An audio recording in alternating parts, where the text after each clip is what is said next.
Assalamualaikum warahmatullahi wabarakatuh. Apa kabar? Ketemu lagi dengan saya, Arfi Rafniali. Sudah beberapa lama kita nggak ketemu setelah rangkaian aktivitas yang padat, menguras tenaga, pikiran, energi, segala macam. Dan kita pasti dalam setiap aktivitas selalu mengupayakan yang terbaik. Apapun hasilnya, selalu kita syukuri. Nah, kita pasti harus melanjutkan karya kontribusi kita sebagai bentuk cinta kita kepada negeri.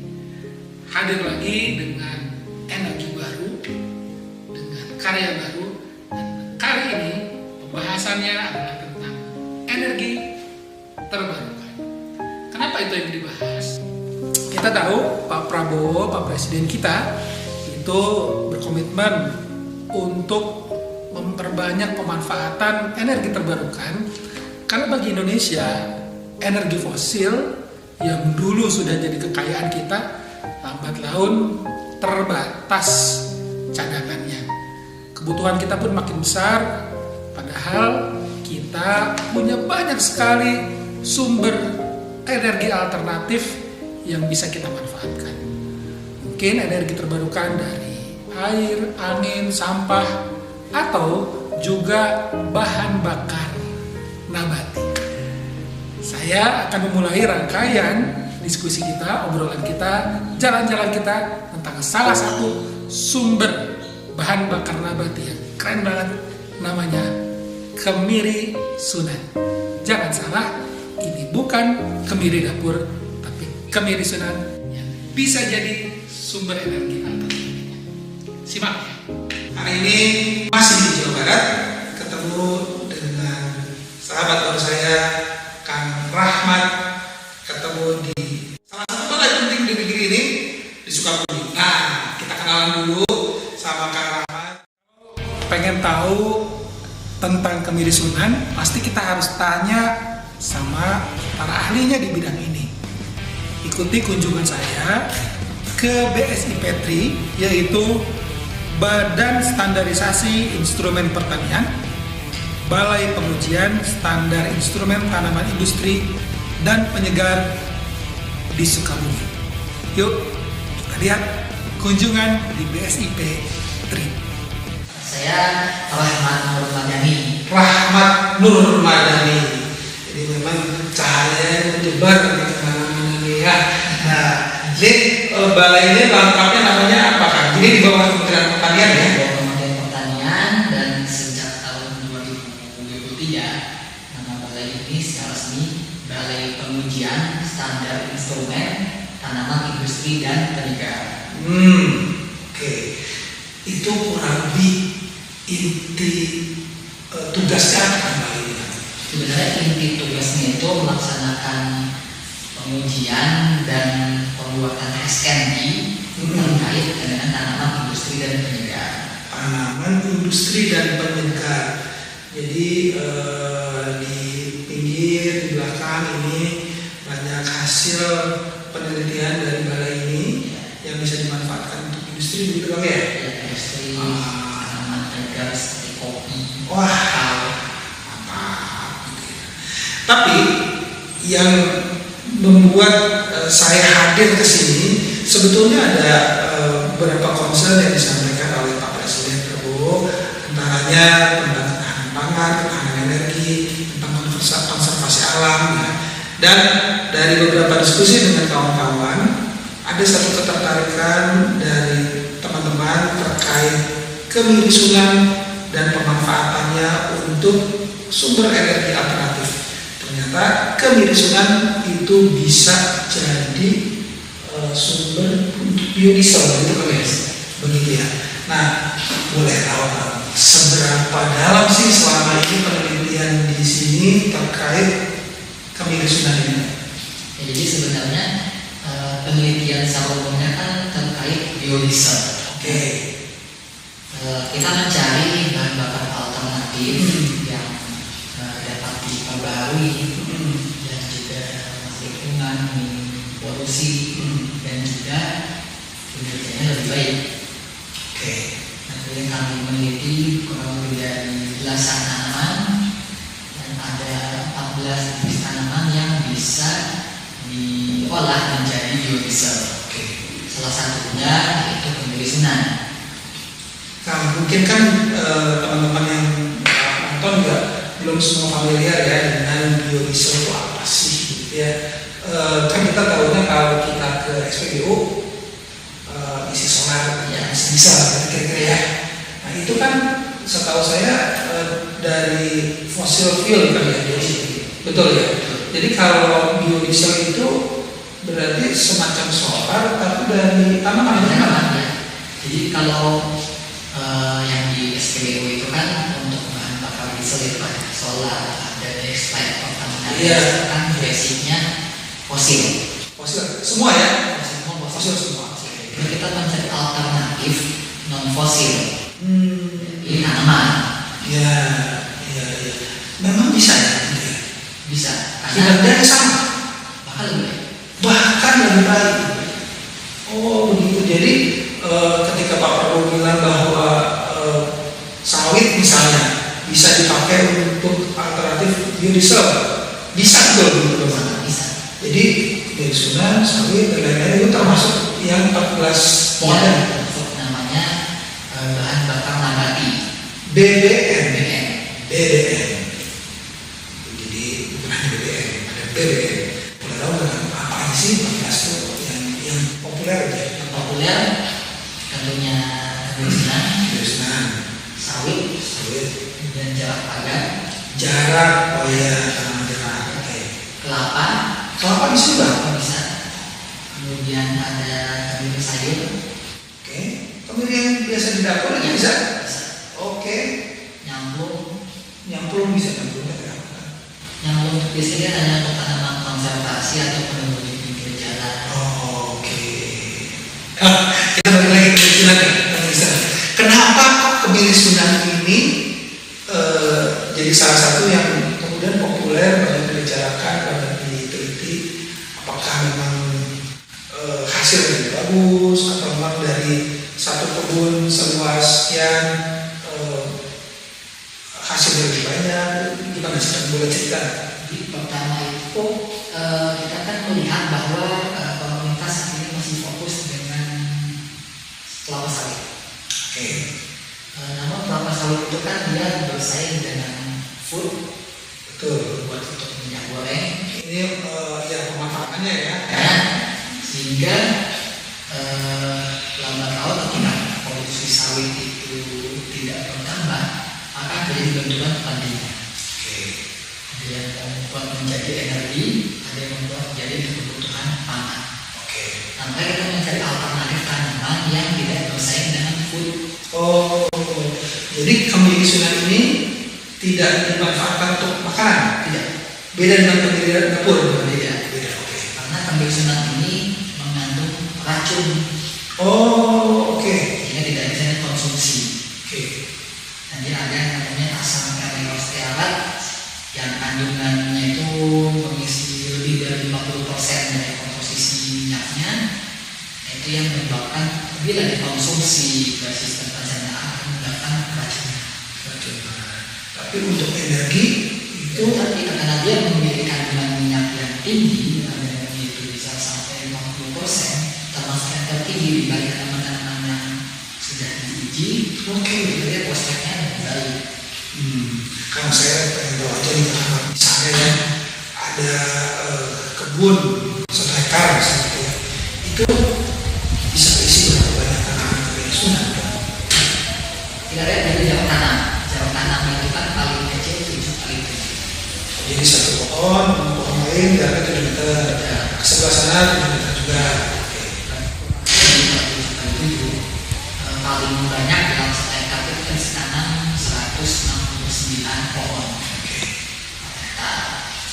Nah, dari 169 pohon ini untuk tingkat produksi itu cukup tinggi, bisa sampai 15 ton per hektar. 15 ton itu apa kan? 15 ton buah. 15 ton buah. Jadi dari 1 hektar tanaman kemiri Sunan itu kira-kira 169 pohon, situ bisa ada 15 ton buah. Nanti buah itu yang diolah atau gimana? Nanti buah itu kita bisa kita olah dengan tahapan prosesnya sehingga bisa diperoleh minyaknya, dan dari minyaknya itu bisa kita olah menjadi biodiesel. Kalau disimplifikasikan proses urutannya dari buah dari apa? Dari buah kita ambil kernelnya. Karena itu intinya warna putih. Kalau itu sayur itu yang putih yang digunakan. Nah, iya. Bentuknya sama. Bentuknya sama. Oh, tapi hati-hati berarti karena bentuknya sama, ini beracun ya kalau keracunan. Jangan salah ini dimasak. Jangan. Beda ada di bentuk buahnya. Bentuk buahnya beda. Oke, ini jangan salah. Terus dari kernel itu dapat dari kernel kita ekstrak minyaknya, dipres oleh minyak dari kemudian terus minyak itu sudah siap untuk diolah proses lanjut menjadi biodiesel. Langsung bongkar kita. Ini apa? Itu data. Ini kernel kemiri Sunan. Kernelnya kemiri Sunan. Jadi dari buah dilakukan pementasan daging, kemudian diperoleh tempurung. Dari kurang lebih 15 ton buah itu jadi berapa banyak ini? Nah kalau dari 15 ton buah paling sedikit minyaknya itu sekitar 6 ton. Minyaknya aja 6 ton. Berarti kalau kita urut dari awal ke akhir, dari 1 hektar kebun kebersihan, kira-kira produksi bisa 6 ton minyak. Seberapa sering kira-kira kita bisa ambil buah itu? Untuk buah itu dia tanaman tahunan. Oke, tanaman tahunan. Nah, untuk musim panennya itu November Desember. Oke, berarti setahun itu sekali kita panen. Setahun sekali kita panen. Oh, kalau dari mulai menanam di awal itu tahun keberapa tanaman itu mulai bisa buahnya bisa diolah?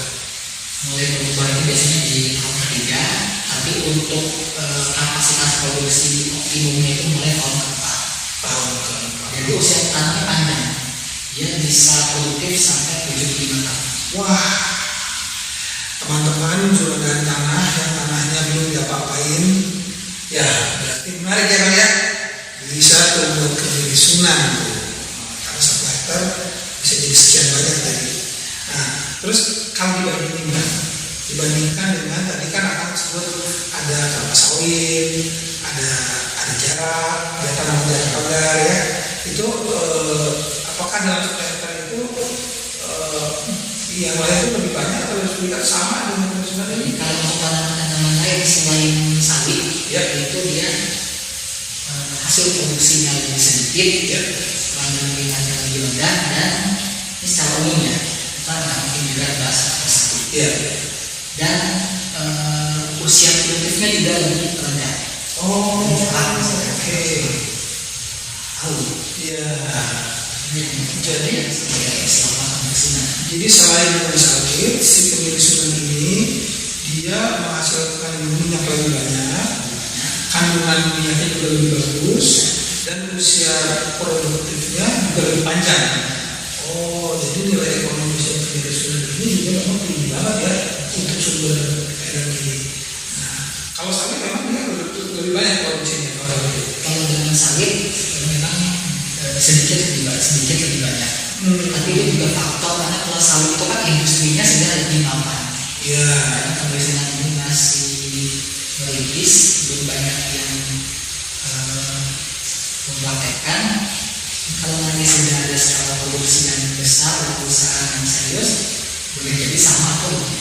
Nah, kan tadi akan udah bilang kalau serius gitu ya, kan tadi udah cerita nih bahwa kalau sawit, karena sawit itu teman-teman mungkin kalau selama ini sehari-hari masak di rumah, bisa jadi itu minyak gorengnya dari sawit kan ya, bisa jadi begitu ya. Jadi dari sawit rata-rata jadi tanaman sawit itu minyaknya bisa dipakai buat makanan, jadi bisa buat energi. Nah, kalau kemiri Sunan memang ada energi dari rata-rata. Berarti kan kalau sawit sudah dari sebuah industri yang besar dengan segala macam merek-mereknya kan banyak banget ya. Nah, kemiri Sunan ini sebenarnya seberapa serius kan kalau kami di hulu banget nih penelitiannya nih ya, hilirnya industrialisasinya, apalagi kan sekarang temanya Pak Prabowo sebenarnya nih soal organisasi ini, gimana? Memang beberapa tahun terakhir ini ada beberapa perusahaan yang bekerjasama benih dari sini nanam di lahan bekas tambang seperti di Kalimantan, kemudian di NTT. Tapi mereka lebih fokusnya itu di awal-awal lebih kepada konservasi lahan.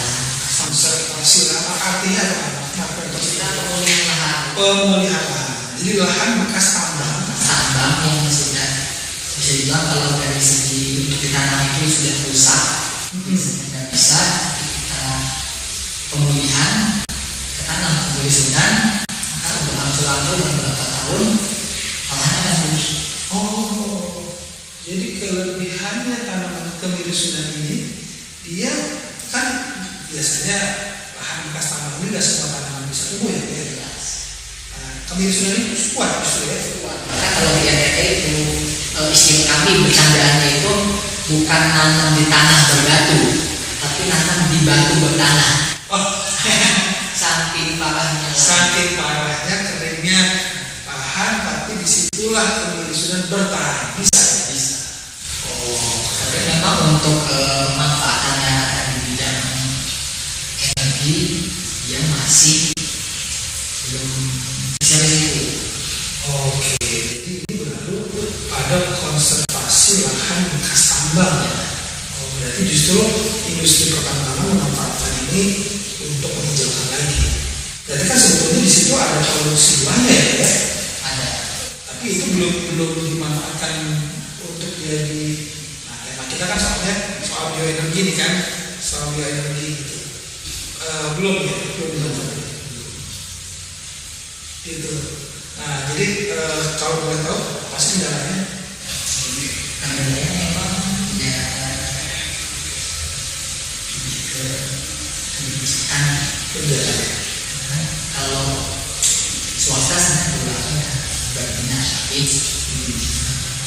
kebijakan dari pemerintah dari support dengan baik ke depannya bisa kan tumbuh yang serius. Kali ini pengen tahu nih, di belakang ada tulisan biodiesel B100, B75, B50, B25, ini apa sih? Itu komposisi kandungannya namanya itu campuran antara bahan bakar fosil dan biodiesel. Oke. Contoh kalau B25 artinya biodieselnya 25%, BBM-nya 25%, bahan bakar fosilnya 75. Oh, Contoh kalau kita skala sebagai 40 artinya biodieselnya 40%, fosilnya 60. berarti dengan biodiesel ini pemanfaatan fossil fuel yang makin lama cadangannya makin menipis itu bisa kita kurangi gitu kan ya? Karena disambung dengan BDN gitu ya. Oke, sahabat-sahabat kalian, ini kita udah banyak contoh di sini, tapi kayaknya kalau kita bicara soal kemiri Sunan, nggak seru kalau kita nggak lihat pohonnya gitu ya. Nggak seru kalau kita nggak lihat gimana sih cara ngolahnya. Jadi nanti kita akan lihat bagaimana Kang Rahmat dan tim di sini mengolah ini semua sampai jadi hasil dan jadi ilmu yang bisa disebarkan, karena itulah peran balai penelitian ya kan, supaya kemudian nanti bisa jadi dimanfaatkan untuk industri ya. Oke. Sahabat-sahabat, kunjungan kita ke BSI Petri diterima dengan tangan terbuka, bersahabat, dan informasi yang luar biasa dari Kang Rahmat Nurbadani, seorang peneliti di sana, dan juga Ibu Intan Nurhayati dari tim kerja pelayanan pengujian dan penilaian kesesuaian standar tanaman industri dan boleh kenalan sedikit Bu, nama Ibu sama perannya di balik ini apa? Nama Baik, nama saya Intan. Saya saat ini sebagai Ketua Tim Layanan Pengujian dan Penilaian Kesesuaian di BPS ITRI. Kalau dulu kita namanya Balitri. Oh, dulu Balitri ya, sekarang namanya penelitian. BPS ITRI. Oh, Pengujian Standar Instrumen Tanaman Industri dan iya, Pengujian. betul namanya. Komoditi kita ini untuk tanaman industrinya sendiri ada tanaman bioenergi juga, Yeah. salah satunya kemirisan yang Salah satunya, sangat betul. curious tentang itu. Yeah. Ya. Kemudian ada juga tanaman penyegar. Tanaman penyegarnya meliputi kopi. Apa tanaman kopi? Ih, banget. Kita bisa nanti mampir di Nanti kayaknya kafe kita ya. bikin konten baru nih tentang kopi. Boleh. Iya, kopi, terus kakao, terus teh, Oh iya, kayaknya di luar di perjalanan kami ke sini juga banyak pohon kakao kakao dan ya. kopi. Ya. Iya. Kita malah sudah melepas berbagai varietas kopi, kakao dan juga teh. Terus lokasi kita bukan hanya di Sukabumi aja, tapi juga ada di Cianjur, kemudian ada juga di Lampung. Kalau untuk Cianjur karena ketinggiannya di atas 1000 meter mdpl, kami di sana ada komoditi untuk teh dan juga kopi arabica. Oke. Kalau misalnya mau mendaki ke Gunung Gede itu bisa mampir. Wah, yang mau mampir ke BPS ITRI ini dekat banget dari exit tol Parung Kuda ya. Exit tol Parung Kuda keluar di sini arah tol Cijago, keluar di Parung Kuda dekat banget sih. 10 menit lah kayaknya ya. 10 menit ya. 10 menit ya, 10 menit 15 menit lah sampai sini. Dari Bogor cuma 30 menit. Bu, balik lagi soal kemirisunan Bu, karena kepenasarannya tuh soal kemirisunan Bu. Tadi di belakang Ibu cerita kemirisunan ini aslinya dari Jawa Barat Bu. Sebetulnya tanaman ini sendiri originally dari Filipina. Oke. Cuman di kita banyak ditemukan juga di Jawa Barat. Di antaranya di Majalengka, di Garut, di Cianjur, dan di Sumedang. Oke. Dan banyak ditemukan di makam-makam. Di makam-makam Makam-makam ya. Unik juga, Bu. Dan dari BPS ITRI sendiri kami sudah melepas 4 varietas kemirisunan. Oke. Ada kemirisunan 1-2, kemudian Kermindo 1-2. Oke. Nah, kemirisunan ini adalah salah satu tanaman yang potensial untuk menjadi bahan bakar nabati, seperti yang kita ketahui bahwa apa namanya stok bahan bakar fosil itu udah menipis ya. Dan kita sebagai negara yang kaya kekayaan hayatinya, kita punya sumber-sumber bahan bakar nabati yang cukup luas yang bisa dikembangkan. Nah, salah satunya ini adalah Bu, kemirisunan. ini kan kata Ibu tadi ini potensial kemirisunan ini. Sebetulnya Bu, yang ada sekarang ini perkebunan kemirisunan itu seberapa luas sih Bu? Seberapa banyakkah pohon-pohon yang ada yang kemudian bisa dipakai untuk alternatif sumber energi ini Bu? Kalau untuk dikembangkan secara swasta untuk saat ini hingga saat ini tidak begitu banyak. Belum banyak. Malah mungkin sekarang masih dalam tahap pengenalan, membangun awareness kepada masyarakat bahwa ini loh kita punya tanaman kemirisunan yang punya potensi yang bagus gitu. Dan salah satu kelebihan kemirisunan ini bahwa dia bukan tanaman pangan, Jadi nggak berebut tidak berebut. pemanfaatannya. Iya, tidak berebut pemanfaatannya. Iya, iya. Tidak seperti CPO ya, Sawit ya. sawit Iya, ya, iya. betul. Jadi mungkin nanti kalau kita fokus ke sawit ada ibu-ibu mungkin protes ya, kemarin ya goreng gitu kok Ya nggak goreng ada. berkurang ya, Iya, karena sebagiannya pakai biodiesel. Kalau ini Iya. enggak. Kalau yang kemirisunan itu Berarti enggak. sebetulnya Bu kalau dilihat satu sisi, oh sekarang belum banyak. Berarti sebetulnya itu artinya masih peluangnya banyak ya Bu ya. Peluangnya besar. Insya Allah. Terus kelebihan lain kemirisunan ini bisa tumbuh secara baik di lahan yang marginal. Maksudnya Bu. Meskipun unsur haranya rendah di daerah yang apa namanya agak kandus gitu, tidak terlalu banyak apa namanya nutrisi, juga itu bisa tumbuh dengan baik dan perakarannya juga tunggang, jadi dia bisa menembus jauh ke bawah, jadi bisa menyerap air lebih banyak gitu. Dan karena itu tanaman ini juga bisa dijadikan sebagai tanaman konservasi. Tanaman konservasi untuk memperbaiki kualitas tanah. Kualitas tanah. Jadi tanaman kemirisunan ini sebelum dia berbunga, dia akan menggugurkan daun-daunnya. Oke. Dan daun-daun yang gugur tersebut bisa diserap oleh tanah dan kemudian meningkatkan unsur tanah unsur hara tanah. Bu, berarti kalau menurut Ibu tadi sekarang ini belum cukup banyak untuk penanaman kemiri Sunan, tapi potensinya bagus untuk dia bisa Potensinya bagus. bagus ya Di antara tanaman-tanaman yang di antara tanaman-tanaman yang lain. Dan karena dia cukup kuat, tidak harus di lahan yang subur seperti Sukabumi ini, Iya. lahan yang tandus juga bisa. Iya, salah satunya buktinya itu dulu pernah dikembangkan di Flores. Di Flores. Iya. Kemudian di daerah apa namanya? Merapi, Gunung Merapi. Oh, Daerah setelah ada apa itu namanya? setelah letusan gunung. Iya, betul. Oke. Oke. Bu, pertanyaan berikutnya Bu. Kalau ada satu lahan mau ditanamin kemiri Sunan, bisa pakai tumpang sari nggak sih Bu? Ada nggak sih tanaman-tanaman yang cocok untuk ditanami bersamaan, atau yang nggak boleh nih bareng-bareng sama kemiri Sunan? Sepertinya bisa aja karena kemiri Sunan tidak terlalu apa namanya rakus, tidak terlalu rakus untuk unsur hara ya. Oke. Tapi untuk itu mungkin kita perlu pengajian yang lebih lanjut. Kalau yang sudah pernah dicoba di sini ada nggak yang maksudnya dia bareng-bareng dengan kemiri Sunan dia coba ditumbuhkan gitu? Untuk kami sendiri di sini ya Pak ya, kami lebih ke kemiri Sunan ini sebagai tanaman koleksi. Oke.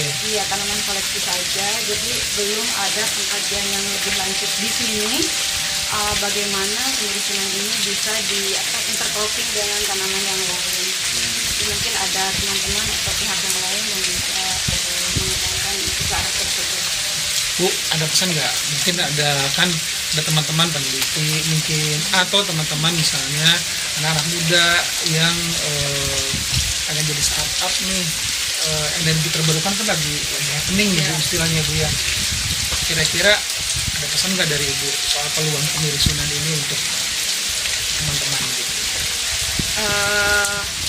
Buat teman-teman, terutama generasi muda di Indonesia, kita harus berbangga bahwa kita ini hidup di Indonesia yang sungguh kaya, memang betul sungguh kaya ya. Dan ini dengan mungkin dengan rasa cinta tanah air, teman-teman semua bisa mengembangkan kreativitas, mungkin juga at least meningkatkan awareness pada masyarakat, pada teman-teman semua sesama generasi muda, bagaimana untuk mengembangkan kekayaan yang ada di Indonesia ini supaya menjadi benefit buat kita sendiri ya.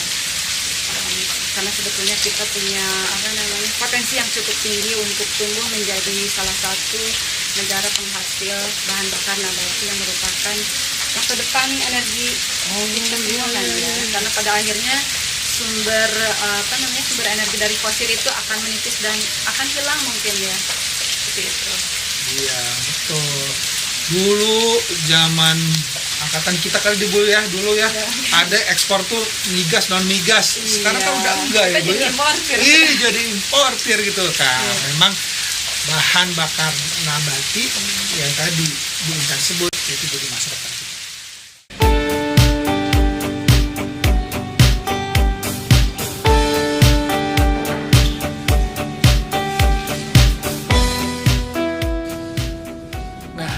Itulah diskusi kita, obrolan kita di BSI. Tentu tidak cukup informasinya dari satu sumber saja. Kita pasti akan terus menggali, mencari informasi, bersilaturahmi dengan lebih banyak orang lagi, berkunjung dengan ke tempat-tempat lain yang juga pasti lebih seru lagi. Pastinya kita pengen tahu dan jangan sampai salah. Karena kemiri Sunan bukan kemiri dapur. Kemiri dapur bisa dimakan, kemiri Sunan beracun, tapi jadi sumber energi yang keren.